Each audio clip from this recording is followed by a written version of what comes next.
freedom. There's so many people that think it's frivolous, it's not important, it's not the main thing that we should be focused on. But it is the literal structure that allows this country to be so amazing. Every single country that's ever existed other than the United States, up until 1776, every country that has ever existed was run by dictators, all of them. This is the first experiment in self-government that actually worked, and it created the greatest superpower the world's ever known. It created the greatest cultural machine, the greatest machine of art and creativity and innovation right in here. And how did it do that? It did it through freedom. And as soon as you see something, anything that comes along and inhibits your freedom, you should be very cautious of that thing. You should be very suspicious. Because anything that comes along that can inhibit your freedom is, by definition, anti-American. Okay, so that video was shared on the Instagram account of Joe Rogan. Joe Rogan, if you're not familiar, is like, there's what, 7 billion humans. We've decided that's the one we're all gonna listen to, so that's cool for our species. We've lifted him up as our thought leader. It's always been a great idea, and it's really been working out over the last year or so. But anyway, if you're on the podcast or something, or you're just listening to this, you may not know the imagery that was accompanying that video.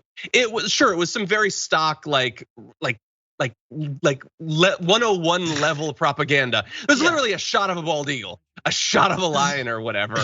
You can't put it in the bald eagle, man. I know what you're doing there. But then also there's things like the yellow star and the Nazis. So once again, this is another, if there's a vaccine mandate, it's the same as being at one of the concentration camps. So obviously I have thoughts. I'm gonna pause. Waz, what did you think of that?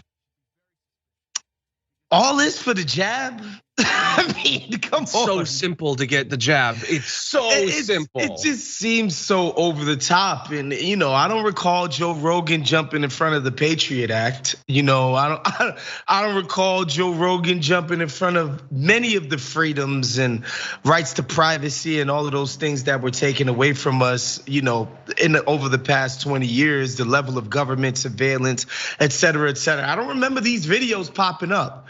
It's just this vaccine stuff, which is just crazy. And the funny thing too, that people flatter themselves, especially Americans, this idea that we're also rebellious and free. We're a docile ass population, man. They don't gotta do any of this stuff to keep us subdued. And we love our TV and reality shows, and we love what we're doing here. Nobody, we're not rising up against no damn machine. It's nonsense. It's like you flatter yourself, Joe Rogan, when you talk about Americans. That's just, they're fighting the power. And it's bull. It's BS, bro. We love a marginally better screen on our smartphone and sandwiches where the bread is replaced by chicken. That's what we like. But that doesn't get people riled up. I want to see a lion eating something. That gets you riled up. Now, as people are pointing out, he didn't make the video. But again, I don't care if he didn't make the video. He posted it. He gave his support to this video with his audio and the Nazi imagery and Jewish people being killed during the Holocaust, to say that this is the same.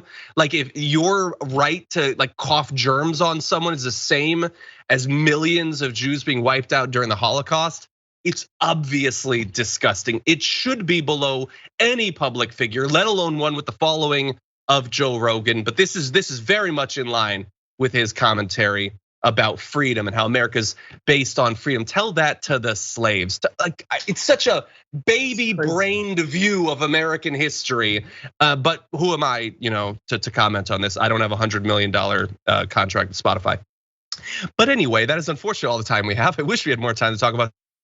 Waz, as always, it is amazing to have you on, and people get to look forward to another episode of Waz Day coming up later today, right? Yes, sir. 5:30 p.m. Pacific Standard Time. Excuse me. Come hang out with us. It's gonna be a blast. Nice. I apologize if I got you sick. Great to have you on. Hope that we talk soon. Peanuts in my throat. There you go. That's freedom there, baby. Anyway, thank you everybody for watching. I'm about to go do an interview with one of my favorite authors, Kim Stanley Robinson. That'll be up on the channel very soon. We're gonna be talking about climate change. Until next time, stay safe out there, stay sane out there. We'll see you soon.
Welcome. It's indisputable. I'm your host, Rashad Richey. Good to be with you. We have a lot on the agenda today. Joining me to break down news of the day, none other than attorney at law and TYT contributor, Miss Adrienne Lawrence.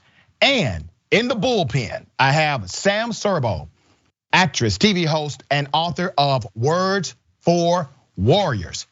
We will mix it up about critical race theory, mask mandates, and vaccines. All right, hope to get to all of those topics. My first story for today.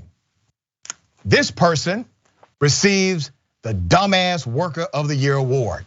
Fedex employee who went on social media to violate company policy. He will not deliver to anyone who has a Black Lives Matter sign, a VP Kamala Harris, or President Joe Biden. Let's put up a picture of this guy. His name is Vincent Paterno. There he is. Racist FedEx driver who could no longer hide his racism, was just oozing out. Went on social media and declared that he would no longer be delivering packages to homes that show support for Black Lives Matter, President Joe Biden, or Vice President Kamala Harris. Let's put up his picture again. I'm gonna quote what he said. He said, "What's up, TikTok? Just wanted to come on here and let you all know if you don't have a flag in front of your house, and if you have a Joe Biden, Kamala effing toe posted up in front of your house, Black Lives Matter, I will not deliver your ish. I will not deliver your ish. I will bring that back to the station." He smirked. And I will keep doing that ish. Have a good day. Now, I want to remind everyone that this is an individual who would say things like, be an independent thinker. They're trying to control how we think. We should be able to believe what we want to believe without penalty or repercussion. But he's the person who would take his private job, utilize it to discriminate against individuals who have a different political ideology than he has. Now, I want to remind you, we are no longer talking about politics. I know people say, well, politics has become more tribal than ever. No, it is occultic. It is based now as a form of religion, not just political theory and political practice. It has de-evolved. Believe that. This person going on social media is actually not abnormal. We're seeing more and more of this happening on social media where people are deciding to simply let their true colors shine, no pun intended. Here's what someone said, FedEx spokesperson: "We are appalled at the behavior depicted in this video, which does not reflect the views of FedEx." That's it. Okay, let's put up a picture of this guy again. He wanted to be social media famous. Let's put his picture up. We're gonna help him out. Okay, I want you to remember that face. We're gonna post this on all of our TYT social media. We're gonna post it on the YouTube channel. That's him. He wants to be famous. Listen, anytime I can aid an individual in their life goal, I'm here to do so. Adrienne, what are your thoughts about this violation of company policy? You know, he's gonna scream that they are violating his right of free speech. He wanted to go on social media and say what he wanted to say. He should be protected because he has the freedom of speech. What do you say about that? Well, unless FedEx has become some kind of government agency, I don't think free speech will apply to him. Yet I'm sure he is one of those individuals who will claim that he is entitled to that First Amendment protection of free speech rights. No. It's not how it works in the private sector. You can speak all you want and you can face repercussions. So I'd really love to know what FedEx is going to do for this gentleman in terms of helping him with unemployment, since he shouldn't be employed in a position where he's simply just a courier and he should be delivering the package. Just do your job. job, but instead he wants to do his racism, and nobody got time for that. Just, it's like go on about your business, go on about your way, but don't try to work amongst the masses or even be a part of the masses in terms of communities if you want to continue to uphold this racist ideology that is what against Black Lives Matter and all of the other things that happen to show some form of inclusion or recognition of oppression systems. Yeah, and in a way, FedEx did oblige. They fired him, so he does not have to deliver packages to anybody who supports Black Lives Matter anymore. All right, let me shift gears. Very sad story. A little girl, 8 years of age, killed by the police. I want you to let that sink in for a moment. Killed by cops. Let me give you background to this very sad story. Prosecutors on Monday said 4 of the 5 people wounded outside of a high school football game, including an 8-year-old named Fantability, who was killed, were certainly struck by what they are calling responsive gunfire, okay? The incident occurred in Sharon Hill, a small community of about 5,700 residents. This is north of Philadelphia International Airport. Let's put up a picture of this young, beautiful princess who was killed in police fire. The Delaware County DA, Attorney Jack Stahlsteimer, said Monday that he has asked for an investigation, an investigative grand jury into the August 27th gunfire in Sharon Hill that claimed the life of 8-year-old Fantability and wounded 4 other people. The DA said a group of young males got into a fight that turned into gunfire. This was on August 27th, as spectators were leaving after the game between Pennsbury and Academy Park High Schools. 3 Sharon Hill officers were positioned opposite of the exit. And as the gunfire broke out, a car turned into the street directly in front of the officers, according to the DA. This is a direct quote from Stahlsteimer. Let me read it directly. We have concluded that gunfire combined with the movement of the vehicle precipitated responsive gunfire from the Sharon Hill police officers. Our initial ballistics analysis has concluded with near certainty that 4 of the 5 gunshot victims, including this beautiful young princess, were tragically struck by shots fired by the Sharon Hill police officers. We await final forensic reports. So you mean to tell me that the responding officers shot more people than anyone else who may have shot that didn't have a badge? So the people with badges, they show up and literally shoot the crowd. You have to think about this, okay? These people have training, they have insight, they have knowledge of tactical opportunity and know-how. And they shot members of the crowd and killed an 8-year-old girl. The DA said his office is conducting a review of the legality of the weapons discharged by the officers who have been placed on administrative duties. The Bureau of Sharon Hill has hired a former Philadelphia district attorney to conduct an administrative review of the department's policies and procedures on police use of deadly force. The DA also has requested a judge to impanel a grand jury to aid in the investigation of these cops that use deadly force around a lot of innocent people, where an 8-year-old girl, put a picture up again. She is no more. She is dead. She is gone. Here's the acting police chief. His name is Richard Herron. The Sharon Hill police chief's number wasn't working on Monday, and the department said on his Facebook page that his main lines were still down. Adrienne, there's a reason. There's a reason police officers are trained not only on how to shoot and how to target, but also train when not to shoot because of innocent civilians. As a matter of fact, part of your training includes innocent and then the suspect, an innocent person and the suspect. They pop up in front of you on these training courses so that you know what to do in a shoot, no shoot scenario. Yeah. Obviously, if you have shot a bunch of people, including an 8-year-old girl who should have been in a no shoot scenario, there's a problem here because this actually doesn't happen every day. Nope, it doesn't happen every day at all, nor should it.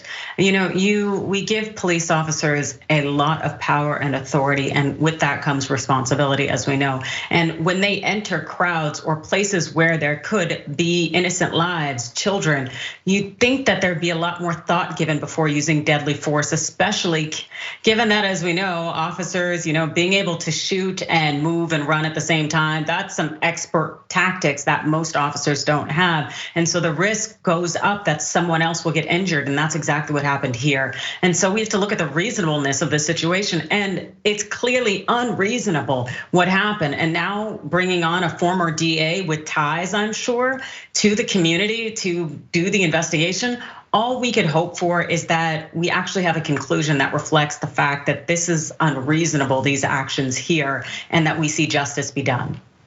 Yeah, and it seems as if there will be an exhaustive investigation.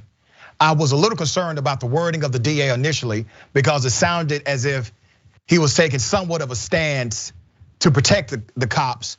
But then he did request for this grand jury. The prosecutors are looking at this from the angle of policy. There could definitely be a violation of at least policy in the department. But wow, all of those people shot, innocent, and an 8-year-old girl dead, all right? Reform, maybe replace. Yeah. All right. There's a woman, an anti-masker parent, who wants to see the school building burned down to the ground. Here it is. Again, I have just one little final statement here. Just give me 1 second. You are violating the US Constitution of the United States. I don't care what mandate the state of Illinois gives.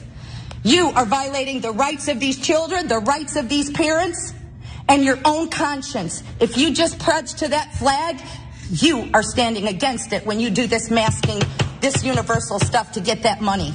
I'd rather see this school in ashes than to see you sit there with your pockets full while you suffocate our children with diapers on their faces. Not only that, but I have seen these children say to me, to my face, that they're letting us wear it on our chin now. We just have to wear it on our chin, but we got to put it on when we're there. So you're teaching them to lie on top of deceiving them into doing something. We are sovereign citizens of the United States of America, and I stand with that flag and the Constitution and the Nuremberg Code that goes with it.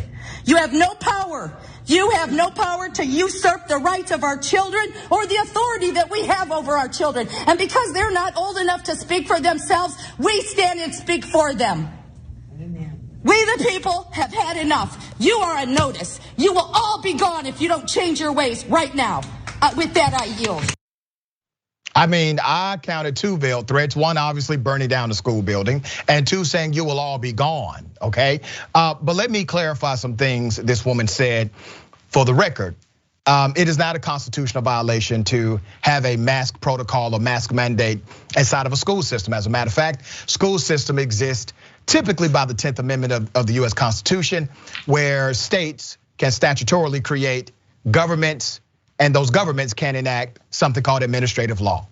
School boards have the jurisdiction and the legal ability to mandate vaccination requirements to enter into the school system, teacher credentialing requirements to become a certified teacher, what their pass-fail matrix will look like, and a boatload of other things like enforcing dress codes, etc. These are administrative policies, also known as administrative law. There is no constitutional violation whatsoever. It is fascinating to me that they continue to make extreme arguments. There's no diaper on the face. It's a mask. It is a face mask. And these kids are not doing what the parents are doing. Believe me, if kids wanted to revolt against the face mask, Kids will be fighting in schools, not the parents, but you see the parents fighting and using their kids as the cover. A damn shame. Adrienne, thoughts? Well, I think you hit the nail on the head in terms of using their children as a cover for them to essentially exercise their political beliefs. And it's unfortunate because as we see, there's been a spike in children being admitted to ERs and hospitals because of the COVID-19 vaccine. Yet these parents are so incredibly losing their ish by virtue of simply trying to keep these children from being infected and harmed. It really speaks to the fact that we do need greater education across the United States outside of our schools. But when you have parents essentially engaging in this nonsense and tomfoolery, what you're seeing and what the consequences will be is less educated people. It seems like it's happened over the decades, and we're seeing the product of it now from these parents. And remember, we always in this country, we always do things specifically to protect children, okay? She says, these children have constitutional rights. They have some. Children have some constitutional rights. They do not have all of the constitutional rights. They do not have the right to bear arms. There's a limitation for the protection, the general welfare of others. And it's amazing to me that the same people who will argue that school systems are violating the Constitution with a mask mandate are the same people who were okay with a vaccination mandate, polio, tetanus, and others. They were okay with that, no issue there. And this shows you it's not about the mandate, it's about the politics behind it, which has created a level of occultism. Because once this thing became politicized, they had no intellectual integrity as it relates to what they're talking about. If you believe a mask is government intrusion, why do you not believe vaccine requirements is a government intrusion? You already have vaccine requirements in school. Why are you not making that an issue? Why don't you believe that a dress code requirement is government intrusion? It is an administrative policy set forth by that school system. So I'm looking at the irony here. Adrienne, I try to say it as many times as I can because there are always new people listening. But don't you see the great irony and making the argument that a mask mandate is unconstitutional when all of these other mandates obviously to them are? Oh, without question. Yep. And it's so interesting because it's a mixture of irony and to some extent hypocrisy. Because I've been saying since day one, when people would fight businesses for being forced to wear masks when they're patronizing the businesses, give me a break. Businesses have forever had no shoes, no shirt, no service. What's the difference with the mask? And also this thought that, hey, as a citizen that you control businesses, schools, all of these things when you've been living your life in a system that helps protect you by essentially requiring everyone around you get vaccinated, so on and so forth. So it's so incredibly sad and ignorant, and it's gonna get people killed. Yep, we got more on the other side. It's indisputable, stick and stay.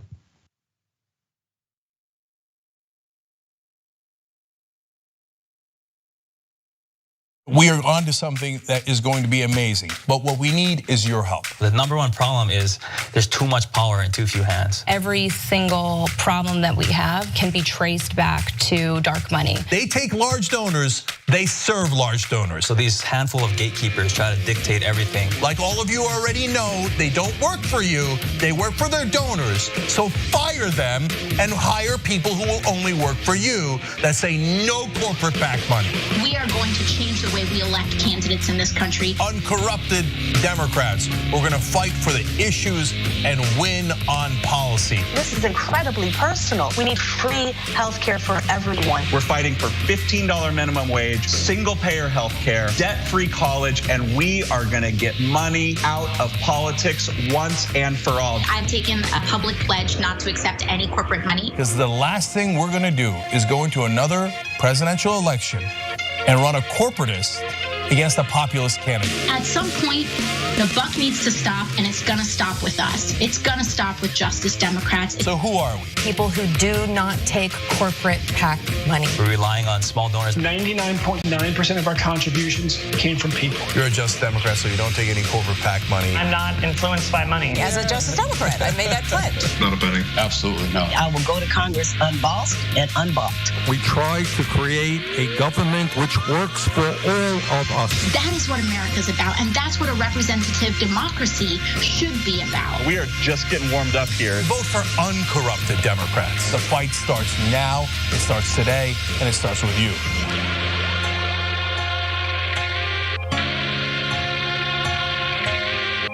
I've been honest with him, like, yeah, I was upset with you and I should have done it. But instead I was like, I'm just trying to protect my engagement ring. Did you know that more than 20% of the world's oxygen comes from the Amazon? Why? Because of trees. I know what you're thinking. Of course! So what do we want to do? We want to plant more trees so we can save the climate. It's quite literal. So that's what leads to our new partner, Plant Your Change. Love it. It's so easy. What they do is you take the credit or debit cards you already have and you plug it into the system. And if you so choose, you get to round up every purchase to the nearest dollar and they plant a tree for you, okay? Now you could also choose if you wanna do it on only certain kinds of purchases or only so often, right? And there's nothing wrong with that. But literally every cent makes a difference here. It's Plant Your Change. And if you wanna know more information, just go to tyt.com/trees. Let's go save the planet together.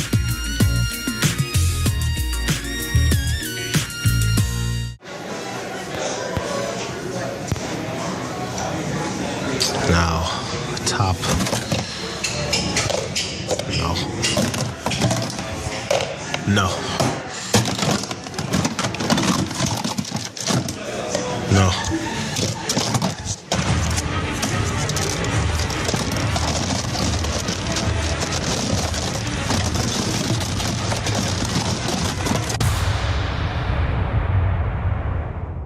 Today, a terrible day for the internet, a terrible day for America. The internet as we know it is not going to exist anymore. A real dark day for information and yet another way that they're bleeding out the democracy. We're now going to have these gatekeepers of information deciding what we can and can't see, and that's what scares me the most. Whether you're conservative or progressive or anywhere in the middle, this is the one thing we should all agree to. Protect the internet, because the establishment is coming for it. Don't let them destroy the internet.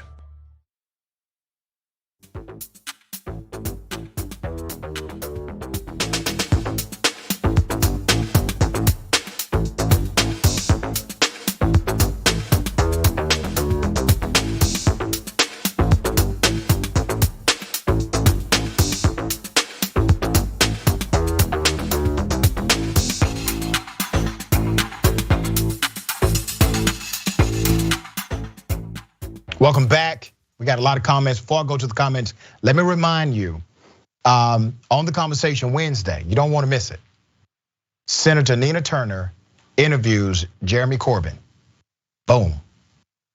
Really, that's enough said. You know what I mean?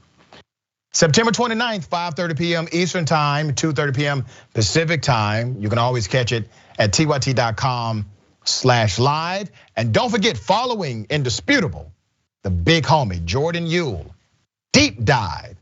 That's a Twitch exclusive, twitch.tv/TYT. Make sure to check that out. All right, let me read some of these comments. TYT member, next TYT reporter. These are the same people who say Colin Kaepernick shouldn't be protesting on this job. Boom. Cray Souffle, this FedEx guy is soon going to be a FedEx guy. Let the countdown begin. Kelly O'Hara, the poet, 9, with a full life ahead, on her way home and off to bed. Young and innocent, a threat to none, yet somehow still, she's dead by a gun. Bang, bang, it's the last sound she heard. Let this not be the final word. Hashtag, her name was Fanta. Thank you for that, Kelly. YouTube super chat, Peter Hamby, package racism, mail to unemployment line, delivery set from the Haiku Dragon. Charles Lee, Joseph Massey III. I finally got to see the debate with Charlie Kirk, and Charlie's face transformed into Tucker Carlson's dumbfounded look when bludgeoned by the fact smackdown. Hashtag fact down. Well played, sir. Well, thank you for that. I enjoyed my hour and 42-minute debate with Charlie Kirk. He was trying. I mean, we were supposed to do an hour, and then he said, hey, can you debate about this? Yep. Can you debate about this? Yes. Can you debate about this? Yes. What else you got? And it was really interesting to give you some behind the scenes. So when I got there, I had one sheet of paper, right? And so when I get there, the producer says, "Where's your notes?" I said, "Okay, I got my notes right here." I put up my one sheet of paper. And she said, "Oh, well, let me hand you this." It was like a folder or something. And when I got to the studio, Charlie had like a desk full of printed out material. Oh, Lord. And anyway, it was quite interesting. If you watch the debate, you see all of his papers in front of him. All right. That tells you he had no expertise. Yeah, he was shuffling through those papers during the entire debate. All right, Omega Shenron Dragon. She was that mom hovering over her adult kids, yeah? Jeffrey Ritchie Dragon. I got my Karen detection shirt today. I can't wait to wear it out. Yes. I wish a Karen Wood tees are available right now. ShopTYT.com. It is a great way to spot a Karen. Anyone who is offended by your shirt is a Karen. It works perfectly. All right. Trudy Lawrence, late getting my tea to get the tea from Dr. Ritchie. Always a good show. If you want service, I'll put on the mask. That's right. We got so many.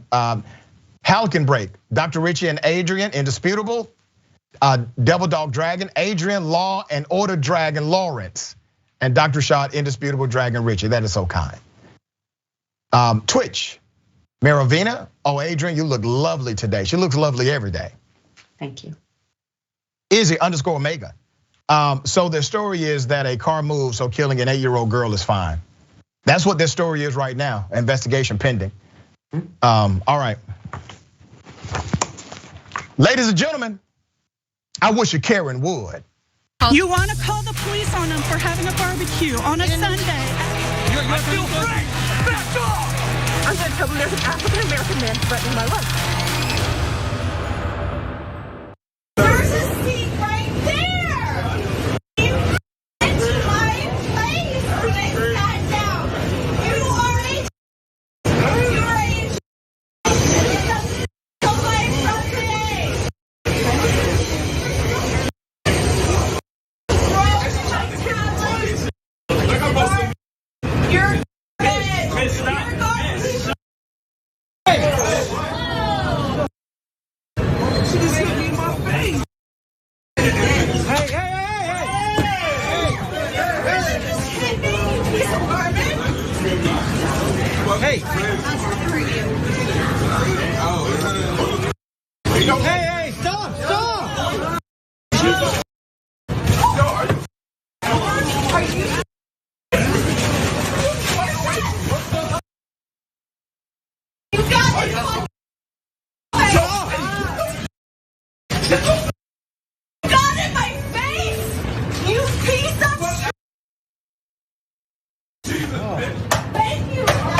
Okay, let me give you the background.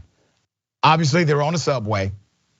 The Karen here did physically strike the young black male first, and he had groceries on him. Well, she continued to assault this young black male. And anytime I see something like this, just personally, I always have a level of mixed feelings. Because this is still a woman, but the woman did assault the young man, okay? Let's be very clear about the engagement of what happened. After that, this Karen decided to attack another black male who had nothing to do with the initial altercation. As a matter of fact, you can argue that he was trying to stop the initial altercation. She then decides to attack him. Now, I pondered on this for a minute. I said, why would she randomly attack the other black guy? You can clearly see they are very different. They look different. They have different heights. They're different. I think to this Karen, they look the same. Okay, that's what I believe. And then as the young male who was involved in the initial altercation was trying to get off the train, trying to leave the situation, she grabs him. She then rips his groceries out of his hand. Now, I'm not saying it was right for him to douse her with, I don't know, maybe milk or water. But that move at the end where she was yelling and the milk or the water was flowing, I laughed at that. It was funny to me. Okay, Adrienne, what are your thoughts here? I definitely feel bad for the man with the groceries, as someone who has lived in New York City and knows what it's like to go down to the local bodega or finally find a grocery store and then to carry them on mass transportation during a pandemic. And you touch my groceries, I swear it's all over. It's a wrap. The day's over. But on top of that, her behavior, absolutely absurd. I know we have this kind of, I'm just gonna go ahead and call it antiquated belief system, the thought that, oh, you should never hit a woman. No, I don't subscribe to that. I think the weaker party or the party with less physical power should not be striking and hitting someone else, regardless of what the gender is. But if someone does attack you, you have every reason and right to defend yourself. And that seems to be what is happening here in this video, because otherwise we'd see smaller people, typically women, just going rogue and smacking people and individuals having no recourse. This woman here attacked that man and then decided to attack another man. Get out of here with that. Yeah, and what was interesting about the second guy she attacked, he picked up his things, he just got off the train. He got off the train. And let me tell you where that comes from. There's always this sentiment, especially with black men. I've been a black person and a black male since I've been born, and a black man since I was about 27. That's a whole different background. I did not become a man until I was about 27 because I learned how to take responsibility. So the issue of this man running away was because he knew, or at least he believed, that if somebody called the police and police came on that subway, who do you think is gonna get guns pulled on them? He is. He's involved in an altercation. There's a white woman screaming. There are groceries on the ground. There are people running away. He's going to be in trouble, or at least that's what he believes. But that's the reality of the world we live in, right? Yeah. That is it. Yep. The power of white women's tears. It makes you have to walk away even when you're the victim. Yep. All right. This was a horrific story of a young black 16-year-old male applying for a job at Michael's.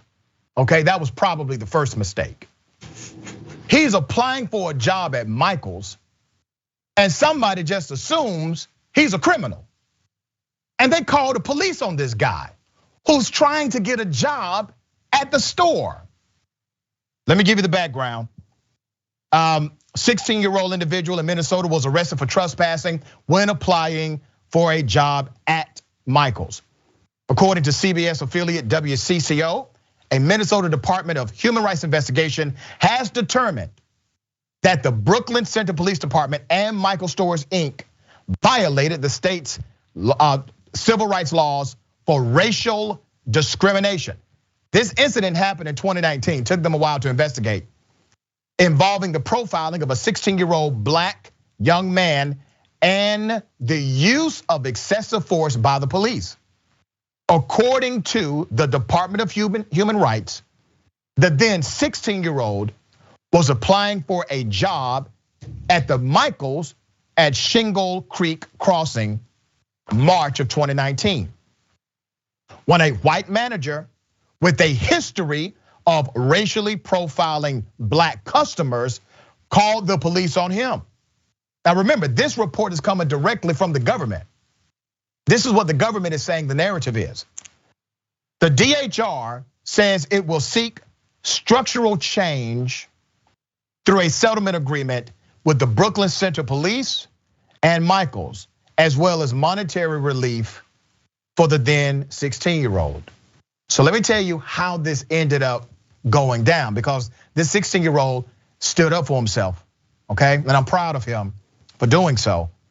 A manager, a white woman, also unnamed, called 911 to report that a black kid with dreadlocks was going through the store playing with the balls, kicking stuff off shelves, and that he wouldn't leave after repeatedly being asked to do so. Surveillance video, however, shows the teenager did juggle a few items, but put them back.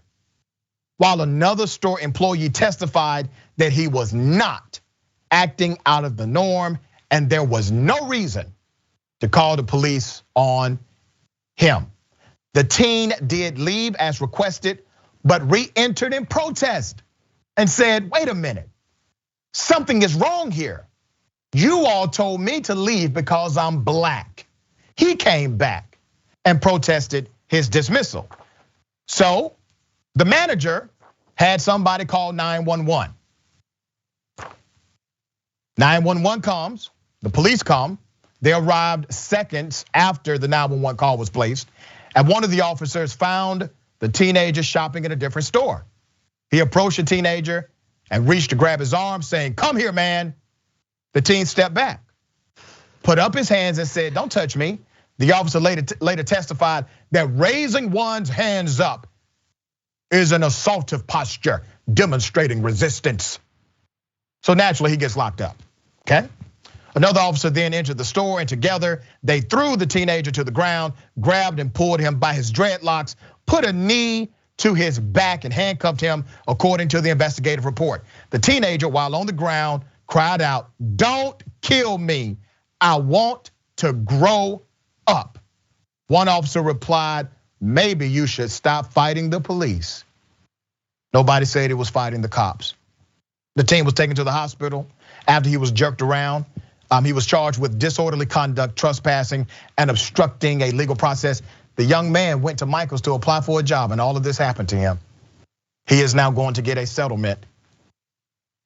After reviewing body cams, it was found the officers also lied on their official reports, saying the young man had fought with them. There was no fight.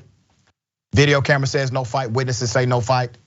And because they have refused to give us the names of these officers, let's put up their boss. I told you we have a game that we play where if I can't find the cop, we put your boss front and center. This is the police chief, Tony Grunig. He's the guy in charge. The buck stops with him. Adrienne, young man is going to get a settlement. No, it doesn't matter. It doesn't matter how much money you give to people when you are violating their civil rights.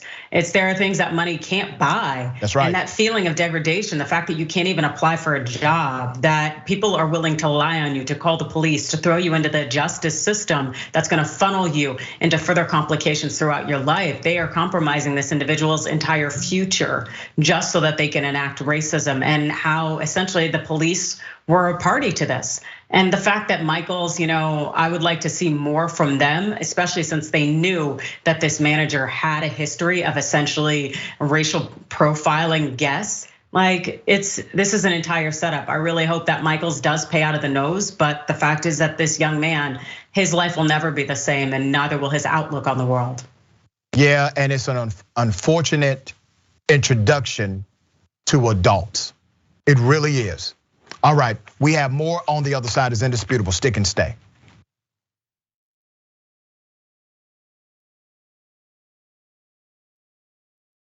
So a lot of progressive office holders are doing something fun. I like fun. They're doing the last 2 years in 2 minutes. Okay, we're gonna try it here. First, I wanna let you guys know about the years before that. Hey, remember we started the Just Democrats here on the Young Turks. It was officially launched on our air, basically by you guys. And then we featured AOC, we featured Cori Bush, and Ro Khanna became the first ever Just Democrat incumbent, all on the Young Turks. Now, the last 2 years have been a spectacular follow-up to that. So let's put the 2 minutes on the clock and do this. Young Turks got to start back in 2002, and I think we've been an important part of the progressive movement ever since. What we mainly do is amplify the progressive voice and candidates out there, and I think we've done a pretty good job. Right now, we're currently #1 most engaged news politics network online, beating CNN, Fox News, and MSNBC, all of them. We're #1 in total minutes watched. That means not only the number of people watching, but how long long they watch. We just crossed 20 million followers and 500 million monthly views. Now, why? That's because actually the country's progressive. It's 2/3 progressive. And you guys have allowed us to be your voice, and we're incredibly thankful for that. So what did we do with that voice? Well, let's look at 2019.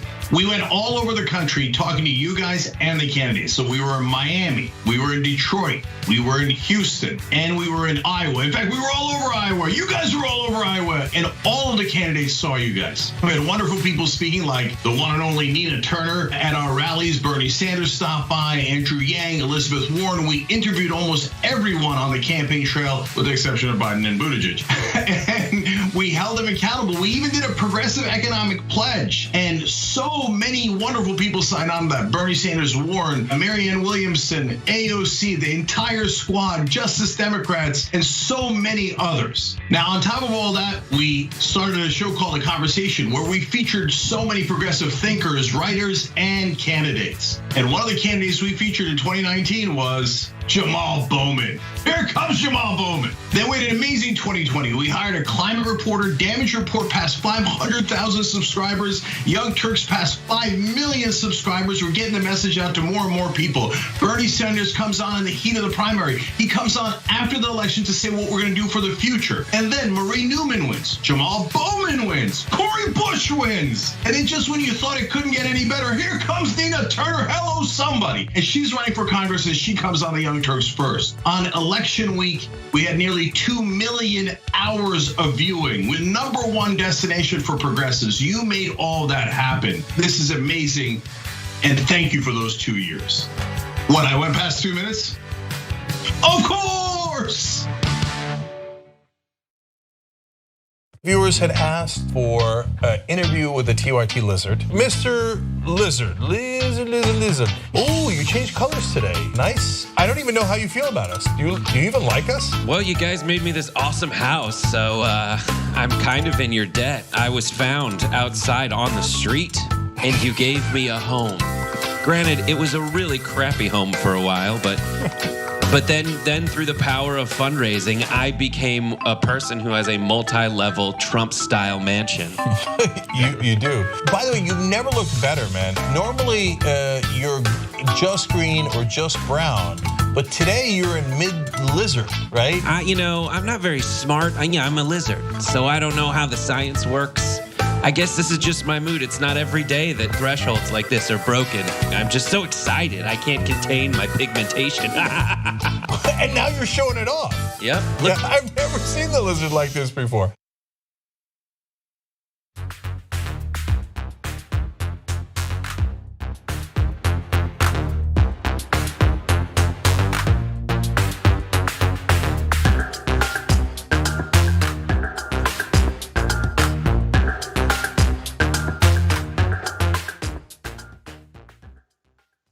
Welcome back, it's indisputable. Let me read some of the comments. Potion seller.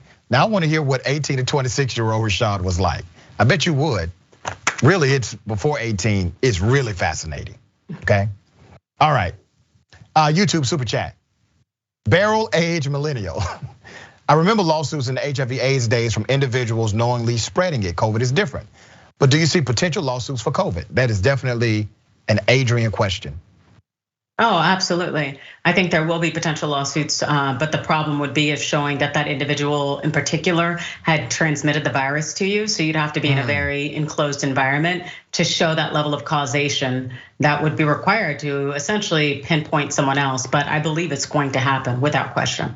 Yep. You just reminded me of some of my law school training, causation, proximity, all of that good stuff. Bernie the Kiwi Dragon. I wish a Karen Wood t-shirt doubled as a Karen radar, that it would light up, vibrate, or change color whenever a Karen is about to act up. You just gave our team an idea. Ton Takoria, or Takoria. I'm sorry, I'm trying to say it right. Forgive me if I've slaughtered it. Personally, I think man or woman doesn't matter. If you hit someone, you get hit back, it shouldn't matter. That's true equality. Francine Wilson, I love your channel. We love you back, and we appreciate you saying that. I said, I wish a Karen would in the grocery store last week when a Karen said, without cause, she wanted to slap my mask off my face. Yikes. Damn. All right. A woman calls 911. The cops arrive and they shoot her. Yep. She gets shot by the police that she called because she's a victim of a crime. This was a suspected break-in. The black female caller was not committing any acts of crime. Let me give you background. Police shot a woman in the shoulder. This happened in Southern California after they kicked in her door, hearing noises inside following her 911 call to report an armed man in her apartment. The woman was treated for non-life-threatening gunshot wound after the shooting in the city of Riverside, east of LA. She called 911 around 2:15 p.m., but initially said she did not know the armed man and was evasive with the dispatcher before the call was suddenly disconnected. Officers found a backpack with a handgun inside on top of a bush beneath the woman's second-story apartment balcony. The Riverside Police Department said in a news release Friday. They knocked on her apartment door and announced themselves, asking for the woman to come outside. She did not answer. But police could hear noises inside and an officer kicked in the door. Now there's a reason she did not answer, okay? Reason Bingham Jr., who was later identified as the woman's 29-year-old boyfriend, had allegedly been using physical force to prevent the woman from opening the door for police. He was arrested on suspicion of false imprisonment, weapons violations, and a violation of parole. We have no information of these cops being held accountable or any type of actions. But once again, they shot the wrong person. She could have died. She could be dead right now. And the person who broke in, not. Here's the police chief. Larry V. Gonzalez is the chief of police for that agency. Adrienne, just imagine being a victim of a crime, calling 911, to then be victim again, to be victimized with a gunshot in your shoulder. Now, thankfully she's alive and she will recover, but damn, that's still a bullet in your body. That's gonna stay with you. Absolutely, a little bit of trauma as well. The fact that you reach out to an agency, you reach out to people for help because you're afraid and scared, and then you have to be afraid of those individuals that are supposed to be there to protect and to serve you. It's an unfortunate aspect of our system, and unfortunately, it essentially befalls black and brown people in a disparate impact type of way. It just reminds me a lot of feeling that sense of fear of what if I call the police? Who is going to create a bigger threat for me? This ongoing assailant or the potential law enforcement officers? And I really feel for this woman. Let me tell you the decision that black and brown folks have to make every day in America. They want to call the police because something is police worthy, okay? But they also know that if 911 shows up, their lives could change forever. That something could go wrong, that someone could overreact. And so you have a hesitancy in many communities as it relates to 911. Because as we see in this situation and with the 8-year-old girl who was killed, police arrive and they make the situation worse. Let's not act as if they made it better.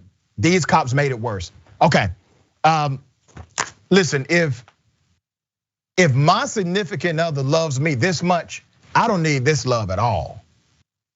There's a woman who allegedly wanted to spend more time with her boo, so she called in a bomb threat to her boyfriend's job so that he could spend more time with her.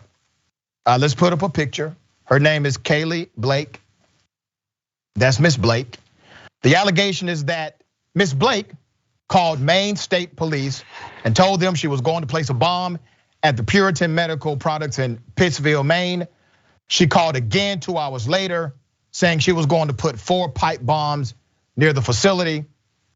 State cops got in touch with Pittsville police, as well as Somerset and Penobscot County deputies. They tracked the call to a town of Etna, and they found this woman, Miss Blake, after interviewing people in the neighborhood. Now, I have to pause on this moment because they didn't know exactly where the call came from. They could track it to a particular community. How in the hell did everybody in the neighborhood know it was her? They knew who it was based on their conversations with neighbors, okay? She faces a count of felony terrorizing and was held in the county jail in lieu of a $1,500 bail. If released, she has to stay away from the company's property and cannot contact them. Adrienne, now there's some who will say, hey, that's the kind of love I'm talking about. I don't know who those some are, but I want them to stay very far away from me. You know, the fact that the neighbors knew exactly who this person is, that tells you that she's been up to something before. Like this woman, she's built a little name for herself. And this is something that sounds like it's right up her alley. And I'm dying to know how her boyfriend feels, if he thinks this is flattering or if he's gotten a restraining order. I really don't know, but I definitely want this person to stay very far from me. Yeah, well, you know, this may have been the proof he needs to know that this woman really loves him. And she could be single now, so if anybody's interested in this kind of, hey, there you go. All right, let me go to Google. Google got some splaining to do. Black Google product manager was stopped by security on the campus at work because they did not believe he worked there. Let's put up a picture of Angel Anua. There he is. Angel shared what happened on Twitter. Here's what Angel said. Riding my bike around Google's campus, remember, he's a manager there, and somebody called security on me because they didn't believe I was an employee. Had to get escorted by 2 security guards to verify my ID badge. Angel would go on to say, a lot of people keep DMing me asking for the full story.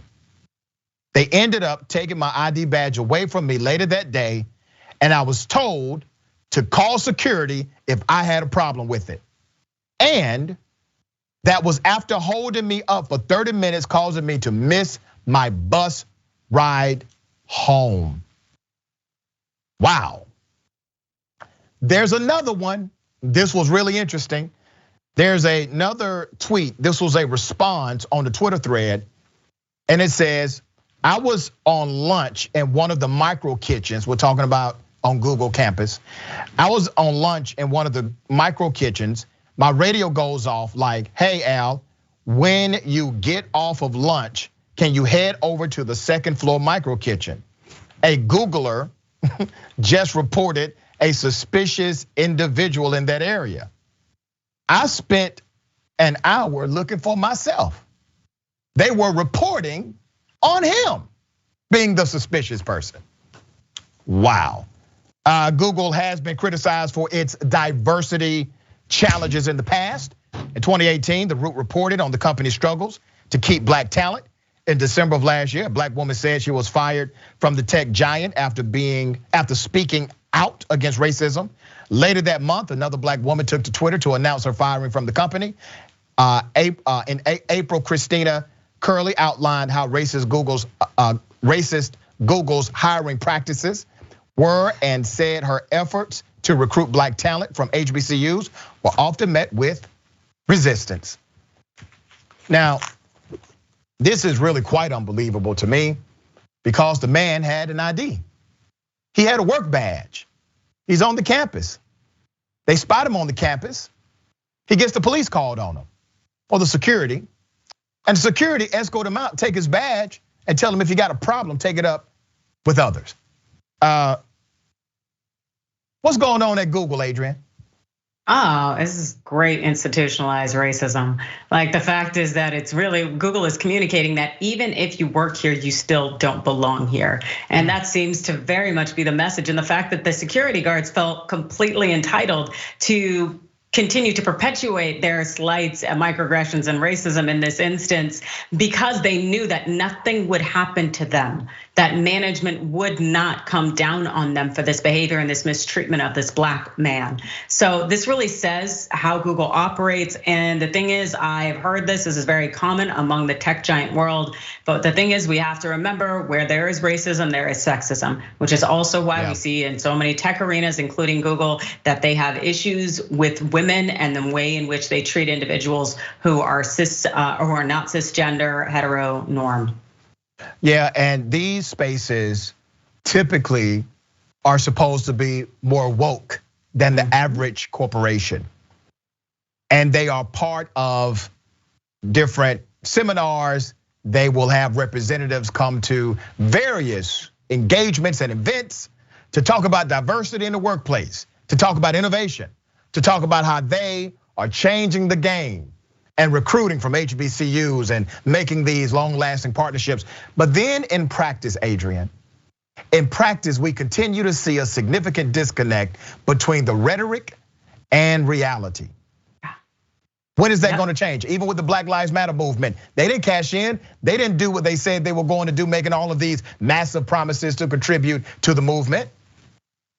Well, we have to ask ourselves, when are we going to stop doing this window dressing tap dance to pretend we actually care about diversity, to pretend we want to eliminate the oppression system that is racism, sexism, homophobia, and so on. Because it's a lot of these entities are out here, they're really just, again, window dressing and just pretending that they are actually doing something, but they are maintaining the oppressive power structures that have continued to elevate them and put them in positions of power.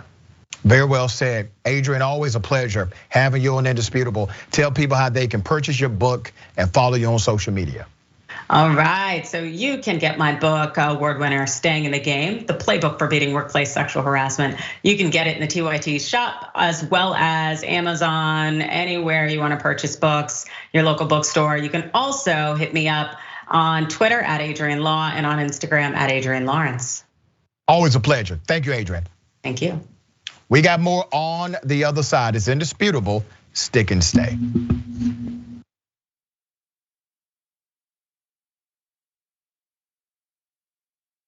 Well, the Young Turks, the Friday show is gonna be awesome. We're gonna help you over here. Drop it. We became the first ever daily online web television show. No, the Constitution is the very core of America. The fact that we don't spy on American citizens, that we get a warrant, that we go to a judge, that we have a procedure, that we have due process, that is America. On top of that, they go, why don't they just stay at their own schools? You gotta realize something. These schools suck. They want people to pull themselves up by their bootstraps. You ain't got no straps, you ain't got no boots. He lit these fires in trash bins all around town out of frustration. 99th most viewed channel today on YouTube. The Shorties Award. Best web host. We passed 1 billion views. Voice Award winner, news and information channel, The Young Turks. Oh, another Webby. The Young Turks. Can I curse?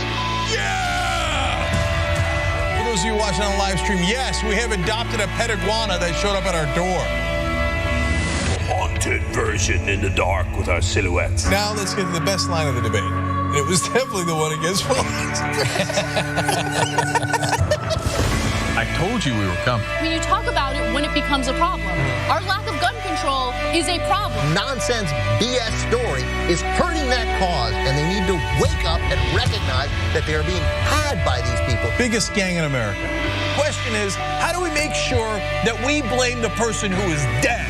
What kind of democracy is that? We should never forget that the most powerful people in the world exploited the greatest tragedy in American history to go to war in a country that had a lot of oil. Rolling thunder. That's what this show is.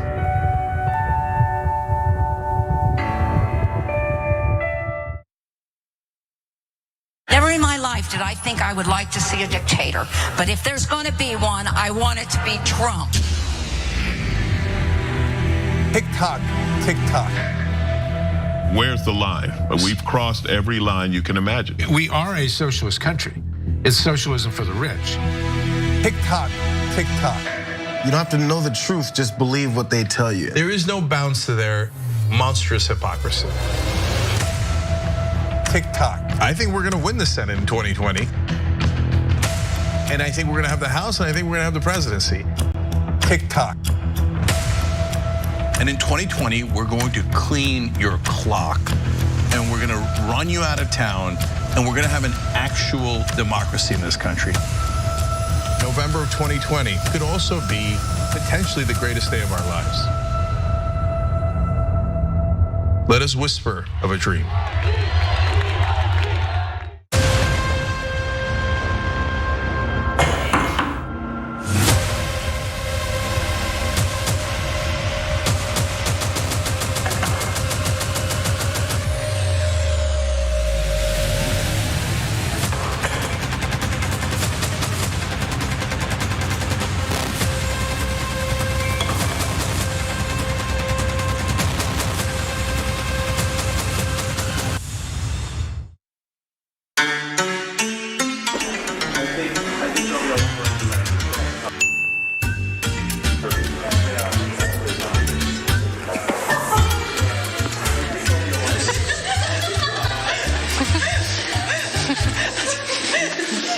That's how you do when I smack the back that I like.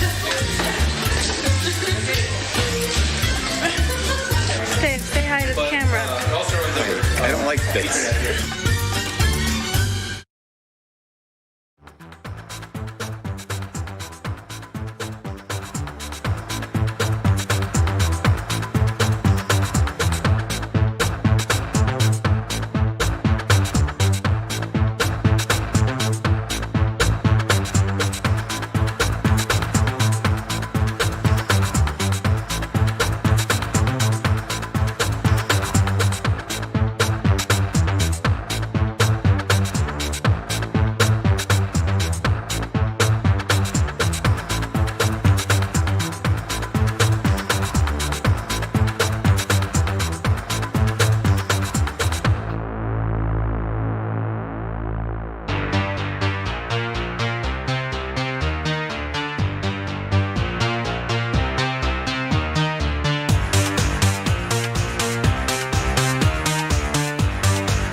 Welcome back. We got a lot of shows still left, okay? Let me remind you of Senator Nina Turner and her interview with Jeremy Corbyn. That's on The Conversation. That's Wednesday. And you need to be there, September 29th, 5:30 p.m. Eastern Time, 2:30 p.m. Pacific Time. You can check that out at tyt.com/live. All right? Following Indisputable, we got Deep Dive with Jordan Yule, twitch.tv /TYT. Let me get to these comments.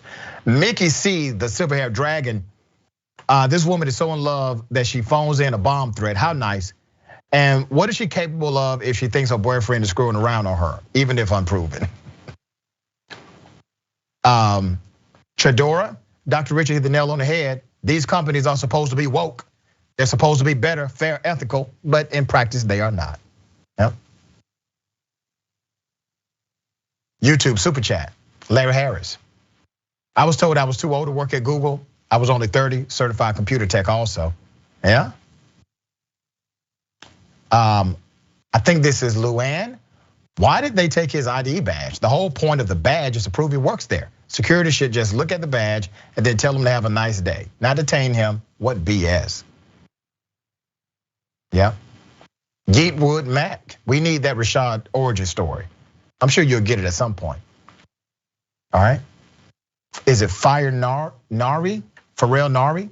So he was supposed to wear his Google shirt every day? I mean, he had his badge. Hell, I can wear a Google shirt. I can't get a Google badge. He had his badge. They should have known better. Ladies and gentlemen, welcome to the Bullpen.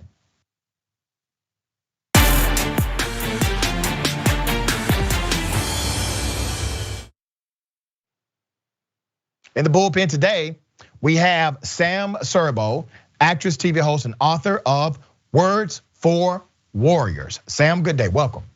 Hey, thank you for having me. We appreciate you being on the show. I want to make a note. You also studied biomedical engineering at Duke University before pursuing a career in modeling. True. All right. Guilty as charged. We're going to chop it up about a few things. Maybe we get to everything: critical race theory, mask mandates, vaccine protocols, etc. I don't want to presume what you know or believe about critical race theory. So if you would, give us your sentiment as it relates to CRT. My sentiment about CRT is it convinces young children that they are inherently racist, and I find that very sad. Now, where did you get that definition from? Just from what I've read about how they are training critical race theory in our schools today. All right, and what is critical race theory? I beg your pardon? What is critical race theory? What is the theoretical framework? The framework is that it teaches young people that they are inherently racist, basically that the United States is inherently a racist nation. You're incorrect on the teaching of critical race theory. Critical race theory actually de-emphasizes the individual racist person. So it cannot, by structure and design, teach that individual racist people are the problematic variable. It actually de-emphasizes individuality in the construct of the theory itself.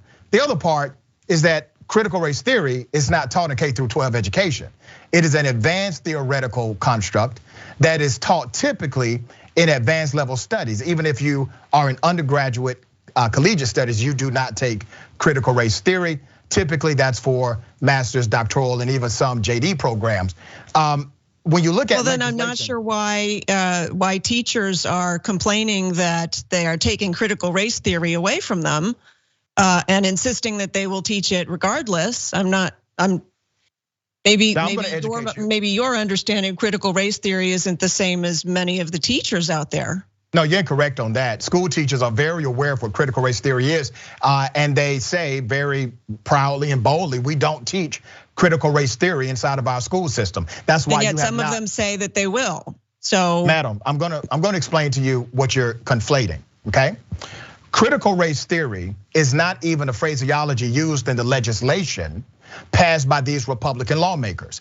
The terminology critical race theory is not even in the bill that quote unquote bans critical race theory.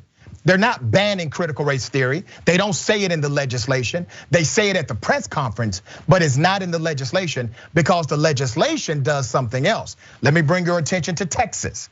Are you familiar with the Texas bill that said it is banning the teaching of critical race theory, even though CRT is not in the confines of the statutory doctrine? Are you aware of the Texas legislation?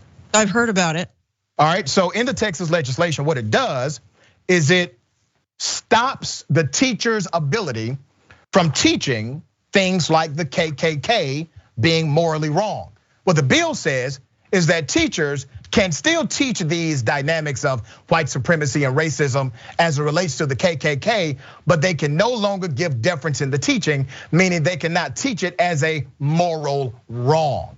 They've also utilized their critical race theory ban, which by the way, CRT is not in the legislation itself, in order to stop certain books that have Rosa Parks, Dr. Martin Luther King Jr., and other legacy individuals being taught inside of the school system.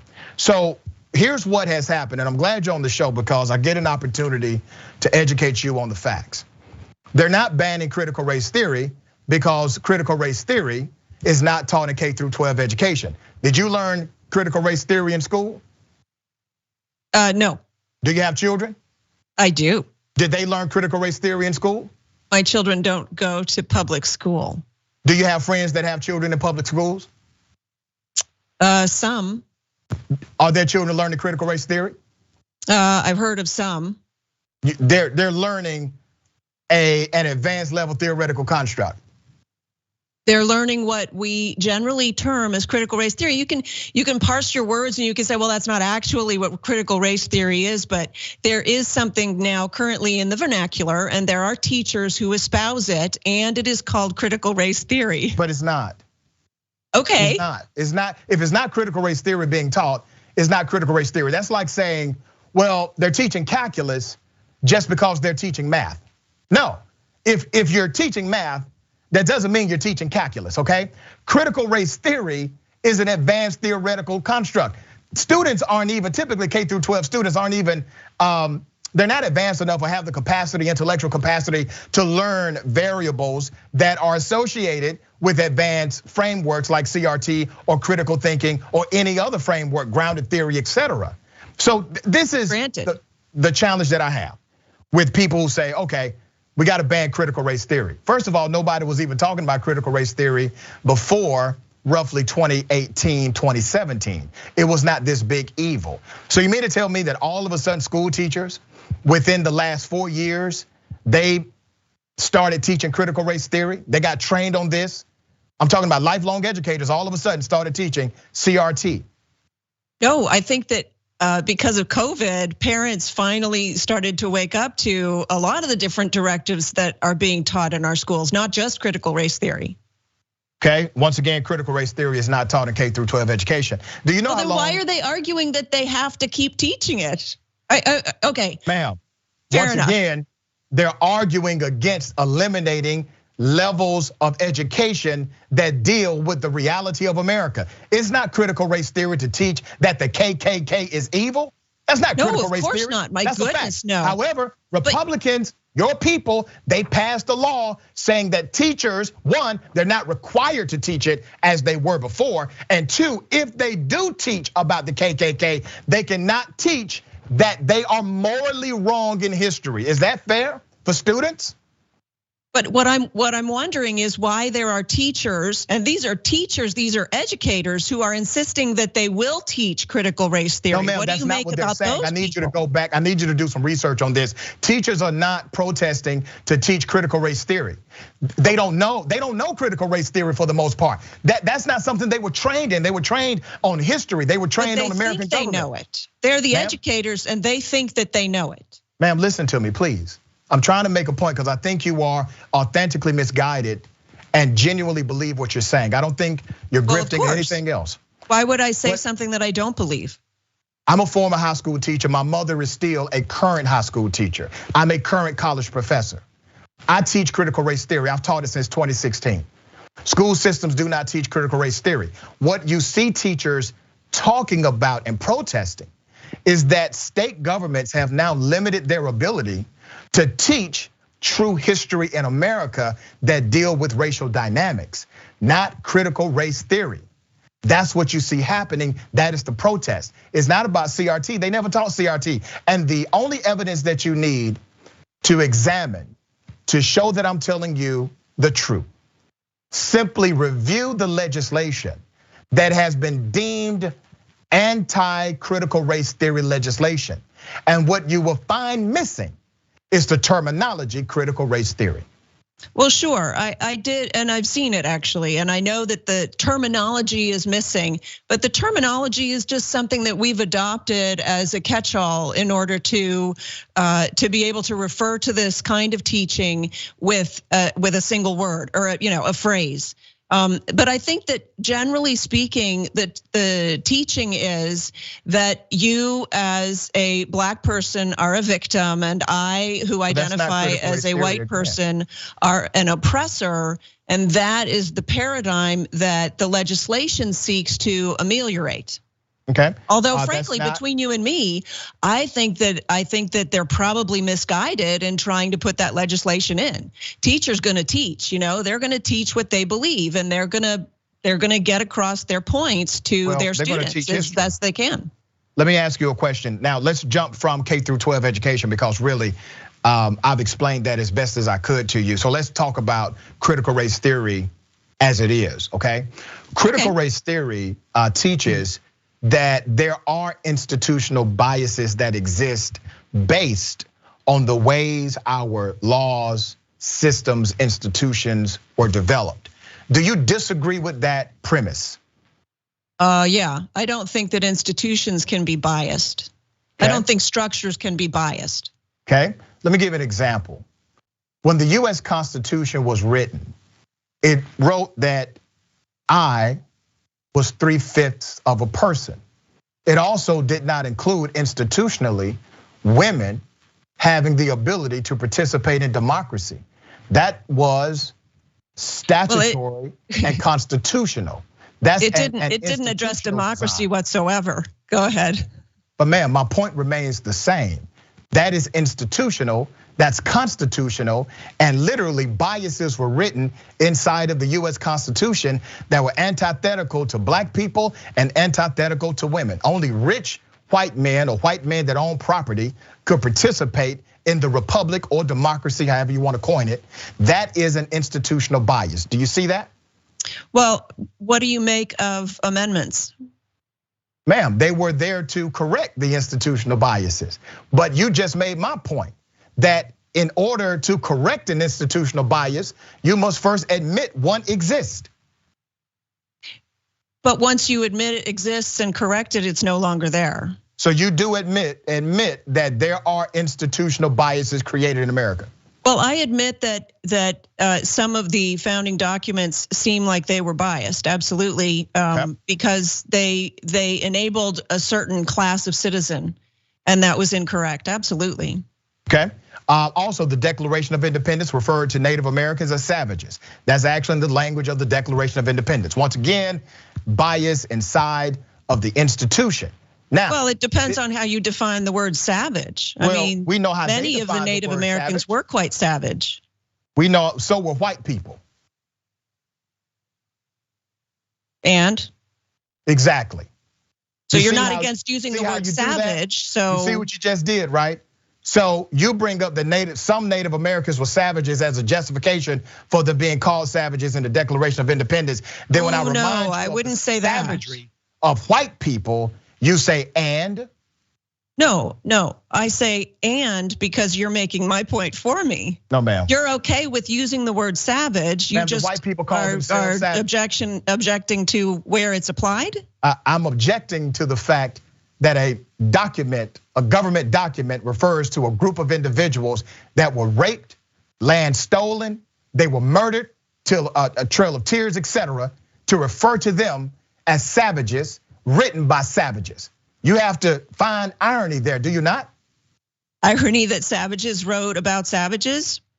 About what they called savages. I beg your pardon? Did they call themselves savages? That I don't know, but certainly not in that document. That would be ridiculous. Were there white people who were savage? Always. Where's the document in the government saying it? Why would there be? That's ridiculous. That's called institutional bias. The bias itself is institutional because of the men who wrote it. No. That doesn't make sense to you at all. The fact that they will call Native Americans that they. No, an institution is just that. It's a structure. It can't be biased or not biased. It's a structure. Now, how it's implemented is where the bias results.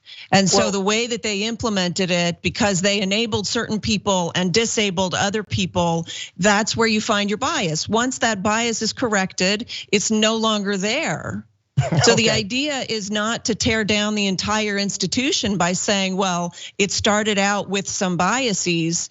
The idea is to correct them and improve and move forward. That is At actually least that's what I call progress. That's great. That's actually what we call critical race theory. Critical race theory seeks to examine what you just said. It first analyzes the fact that there are institutional biases that exist in their origin or original documentation. You just said the very same thing. That reform needs to take place. You called it amendments, they call it reform, and there are a few other titles.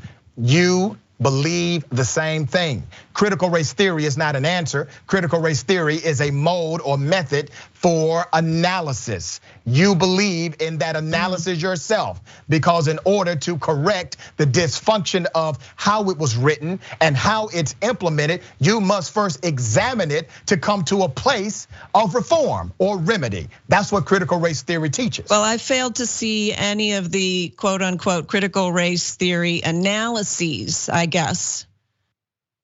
So that's not what I'm seeing, but I am seeing, but I have been seeing the products of that. And I've seen a lot of irate parents with school children, and they are blaming critical race theory. So your critical race theory needs a branding solution, because the branding on it is terrible right now. So you're blaming critical race theory that has been around since 1958, that was formalized in the 1970s, only became a boogeyman under Donald Trump. You're blaming critical race theory for the outrageous criminal behavior of parents at school boards.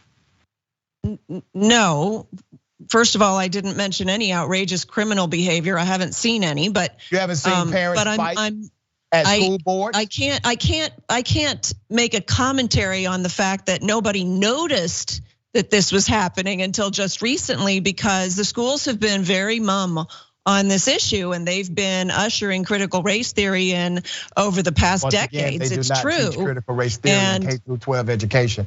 Don't you find it ironic that I'm sorry, if you talk over me, I can't hear you, and then I feel like you can't hear me.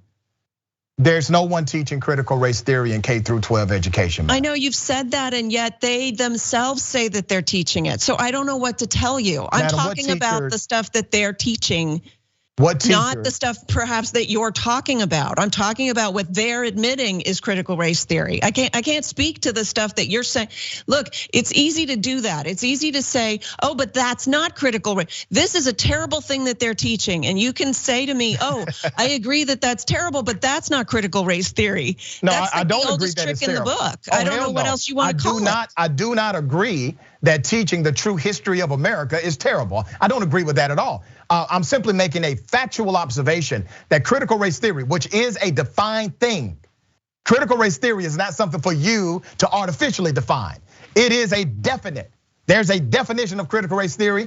There's a practice, there's an art, there's a research practicum. This is not critical race theory. That's it.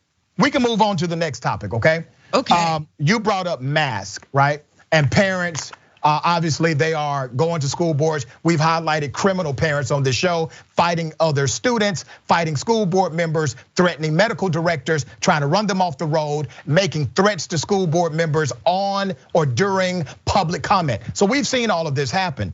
Do you believe that a mask mandate at a local school is a constitutional intrusion? Yes, but I believe that school is a constitutional intrusion. Explain.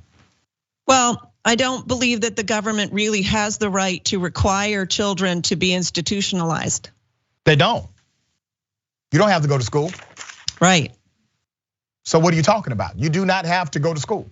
Parents can make a decision to not have a child in a public school. So where's the constitutional violation? Well, the schools require the students to show up or face truancy, And the government has, and various state governments have their requirements for home education if you're choosing not to go to school. So basically by default, they make it almost untenable for parents to educate their kids at home and or avoid the mask mandate. So then the mask mandate is then sort of grandfathered into all of that. Really interesting. Let me take you to Amendment 10 of the Constitution, because you said the school boards are unconstitutional, or schools are unconstitutional, correct? Well, the mandate, yeah. Well, the mandate can't be unconstitutional if the school is constitutional, because the 10th Amendment of the US Constitution says that where the federal government is silent, states can make a state law. And by state law, they, through statute, create school boards. And school boards, through that statute, have administrative ability. They can enact what's called administrative law. So are you saying that schools are unconstitutional, or are just school mask mandates unconstitutional? Well, I think that they're wading into some very tenuous territory with the mask mandates, and and they ought to be careful. We've already seen deleterious effects of mask wearing on children, and the fact is, of course, that the masks are completely unhygienic, and so there have been so many different reports of problems with the masks. That the schools are, of course, the big problem is that the schools are in charge of education. So you would think that they would be up to speed on all of the different issues regarding the masks, but they seem not to be. They seem to be simply making knee-jerk decisions about masks. 93% of science, 93% of infectious disease scientists agree that mask mandates significantly decrease the spread of COVID. As a matter of fact, not even 1% of infectious disease. If only science was decided by consensus, that would be awesome. Allow me to finish. These scientists who have conducted independent research and also collective research, they do believe that yes, COVID-19 is significantly decreased by wearing a mask. Now, let me go back to your initial argument about school mandates of mask wearing. Do you think it is illegal for schools to mandate vaccines? Oh, yeah. They already do. 100% of public schools have a vaccine regimen requirement. That's a state law, by the way. All 50 states have that law. It is not a federal law. And 93% of all private institutions, 92.8% of all private institutions. Just because they do it doesn't make it right. So you're saying that your fight is actually, so why haven't you been fighting the vaccine mandate? I'm not sure what you mean by that. Schools have been able to enact vaccine mandates on children for decades. Have you ever protested the vaccine mandate? Have I ever protested it? Why? Right, because you think it's an intrusion on children. You think the mask. I do, but it's not. So why have you not protested? But that's not the fight that I chose to. That's not the hill I chose to die on, so to speak. So you want to down the mask? But yeah, the vaccine right now. No, I'm just talking about the vaccine right now is against the Nuremberg Code. If we're having a discussion about intrusion and civil liberties, then to have intellectual integrity in the argument, you would have to believe that if a school system does not have the constitutional right or the statutory authority to implement a mask mandate, that they don't have the authority to mandate vaccinations. They don't have the authority to enforce. Well, a vaccine is an invasion of body privacy. But it's already law. Are you protesting that as well? Well, it's law, and yet there are workarounds. So there are workarounds to all of it. Right. Religious exemption, medical exemption, right? Which they've already sort of mitigated for, except this vaccine, this new. There's no vaccine. There's no vaccine mandate. What are you talking about? There is no vaccine mandate. Well, there is in New York. That's why you have a number of people that are quitting their jobs now. You know, the mandate that I'm referring to is when you all call the Biden executive order a vaccine mandate. You don't agree with that. You know that's not a mandate. I'm sorry, I'm confused. The vaccine protocol through the executive action of Biden, which says that if you are an employee at a company with 100 employees or more, right, that you either A, have to get vaccinated, or B, not get vaccinated, and you have to take a test once a week. That's not a COVID vaccine mandate, correct? It sounds like a mandate to me. Or you cannot get the vaccine. I beg your pardon? You can also not get the vaccine and just take a test. Yes. So it's not a mandate.